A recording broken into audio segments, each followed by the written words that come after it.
მხოლოდ ავტოგოლი, მაგრამ მან ადამიანი მოკლა. წარმოიდგინე, მსოფლიო ჩემპიონატი, მილიონობით მაყურებელი. ზუსტად ეს დაემართა კოლუმბიელ ფეხბურთელს ანდრეს ესკობარს.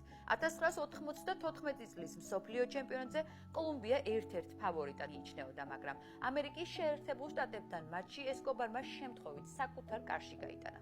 სწორედ ამ ავტოგოლმა გუნდის ტურნირიდან გავარდნა დააჩქარა.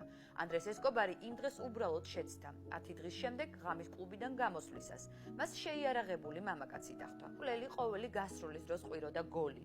იქ სადაც ჩვეულებრივ საღამო მთავრდება, მისი ისტორია დასრულდა. მოგვიანებით გაირკვა, რომ მკვლელობა ნარკომაფიასთან იყო დაკავშირებული.